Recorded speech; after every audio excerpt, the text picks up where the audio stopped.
Hello and welcome back to another update where I cover the latest developments throughout the front line in the Russo-Ukrainian war. It is your host Weeb Union, and in this one we have Russian advances in the Kursk region, both in the northern and southern flanks of Sudzha. The Russians have also advanced along the Kursk river line, where they have attempted yet another crossing over the Kursk river line. Meanwhile, the Ukrainians have managed to capture the settlement of Kamyansk in the westernmost parts of the Zaporizhia region. Starting out in the Kursk region, we see that the Russians have advanced east of Kruklenkoe and are now even closer to Malaya Loknya. The Russians are advancing towards the settlements of Nikolaevka in the northern direction and towards Viktorovka in the southern direction from the western parts of Malaya Loknya, while at the same time the road towards Malaya Loknya from the northern direction is open through the railways, which the Russians can advance towards the settlement, attacking it from three separate directions. In the southern parts of the Kursk incursion, the Russians managed to gain a foothold in the settlement of Kurilovka, where they are fighting over the fortified positions of the Ukrainians in the southern outskirts of the settlement and are advancing towards gaining full control of the settlement, which is on the southern flank of Sudzha. The Ukrainians do not have any significant fortifiable positions here in the southern parts. There's a lot of forest patches which the Ukrainians can make use of to conduct some guerrilla fighting, but it was also an Achilles heel for the Ukrainians, as the Russians would be able to push through to gain control of them, which allowed them to hit the Ukrainian supply lines here to the south of Sudzha and disconnect the supplies going in and out of the settlement from the southern direction, leaving only a single road in and out of Sudzha from the Sumy region, which is here to the west of Sudzha, which only has the settlement of Svetlikovo and Lebedivka in the northern direction to protect it from the Russian forces. This means that the Russians are fairly close to a complete encirclement of the Ukrainian forces in the Kursk region. Moving on to the Kursk river line, the Russians have attempted a crossing near Sinkove, where this geolocated footage confirms a Russian attempt to cross over along the bridge, which has been destroyed, to gain a foothold near Sinkove, which is the Ukrainian-held settlement here along the Kursk river line and an important supply hub for the Ukrainian forces in the area, and could become an important supply hub for Russian offensive operations on the western bank of the Kursk river line if they are to gain control of the settlement. We see that the Russians are fighting over the Voronezh in the northern parts of Kupiansk to gain control over that, to establish positions on the western bank of the Kursk river line and develop offensive operations towards Kupiansk. If they manage to succeed in the direction of Sinkove as well, they'll be able to flank Kupiansk from the northern and southern directions in an attempt to gain control of that and establish their positions on the western bank of the Kursk river line. Therefore, heavy fighting is continuing along the river line and near Kupiansk in the northern and southern directions. In the Zaporizhia region, there is this Ukrainian advance in the direction of Kamyansk, where they managed to gain full control over the settlement and have reached the Dacha area. The Russian positions here are not that strong until we reach the fortified positions, which are along the Dacha area. The Ukrainians have reached the outskirts of these fortified positions. If the Ukrainians are planning a larger offensive operation here in the Zaporizhia region, they may be attempting a second flank towards Tokmak.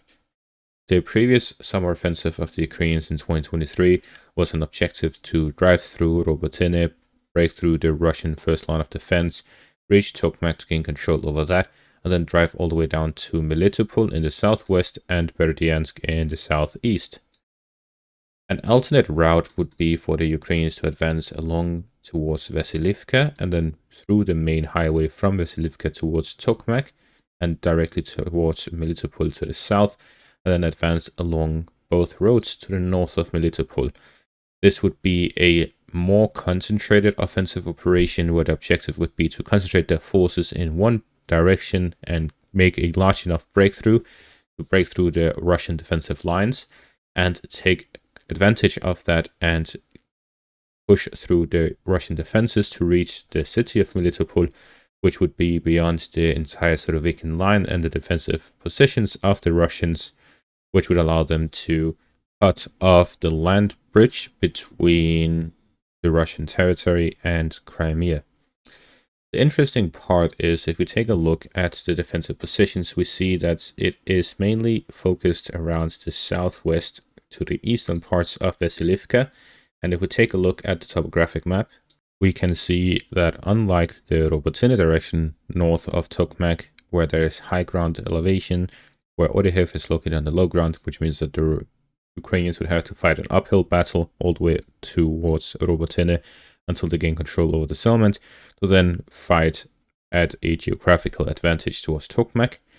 While in the northwestern parts of Tokmak towards Vasilivka, we see that Vasilivka itself is located in the low ground, but the areas southwest, west, and south of the settlement, as well as the road to the east, is in a similar manner, where Vasilivka itself is located on the low ground, and the Ukrainians would have to fight an uphill battle, which means that Vasilivka is technically the Robotyne of the west of Tokmak, while Robotyne is the Robotyne of the north of Tokmak, where even beyond taking control over the settlement, the Ukrainians would still have to face off against a difficult geographical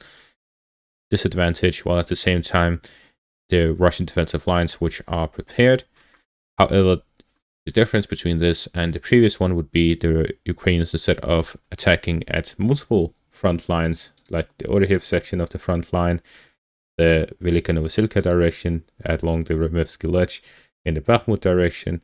they would instead focus all of their forces in one direction and attempt to break through that, an all or nothing operation. However, such an operation would also be very unlikely to succeed, simply because the Ukrainians do not have enough forces and firepower to conduct such an operation.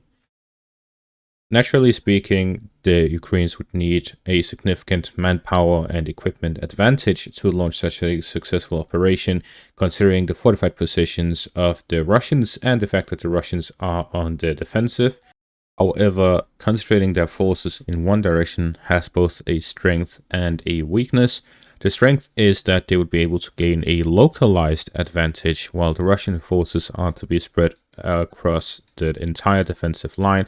The Ukrainians can pick one spot and concentrate their forces in that direction. The Russians would instead be split across the entire section of the front line. However, the Russians do have an air force, they have artillery forces, they have MLRS forces, and so on, which can concentrate their fire at the exact spot the Ukrainians would have to break through. If they manage to destroy the Ukrainian demining vehicles, then their minefields would also be a great obstacle to any Ukrainian attempts at advancing. At the same time, the Ukrainians' flank being exposed due to the fighting over Pokrovsk and Velika Novosilka, as well as Kurakhove in the Donetsk region, could flank the entire Ukrainian operation if they do plan on launching one. Therefore, instead of a Ukrainian Zaporizhzhia offensive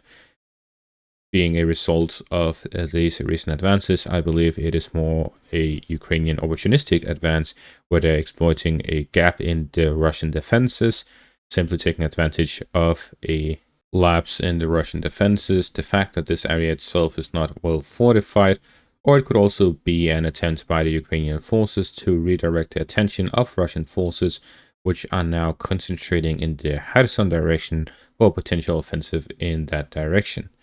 Considering the fact that the new Russian Minister of Defense claimed that the war would end in 2025, again, the only conclusion I could come to is either they're planning massive offensive operations, or that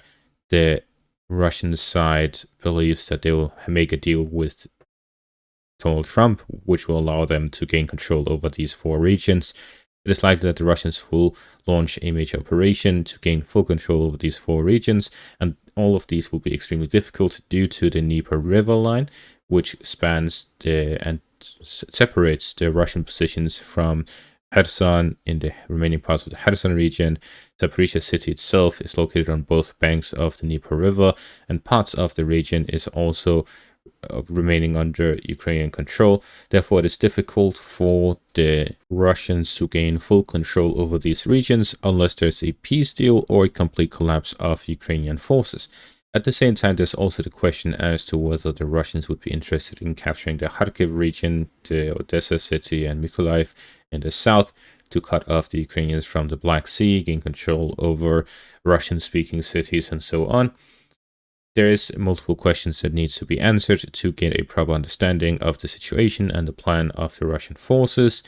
But considering the fact that the Minister of Defense claims that the war will end in 2025, a drastic change will happen in that year. I know I'm focusing a lot on these words despite them being said already a week ago, and I've mentioned that before in my videos, but it simply is not usual for the Russians to speak of any dates or times. This means that something has been planned and they are very confident that it will succeed.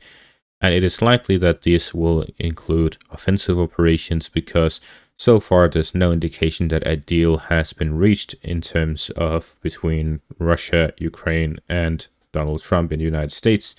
considering the fact that Donald Trump himself said the situation in the Middle East is easily resolvable, while the situation in Ukraine is more complicated. In the end, I believe we will see major changes to the front line in 2025. The current rate of Russian advances is about 30 square kilometers a day.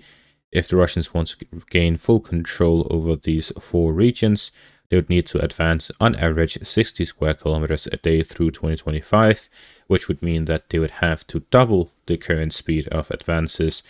of their forces. While the past few days have seen little advances by the Russians, it is mostly due to a lack of updates from reputable sources and waiting until these sources update.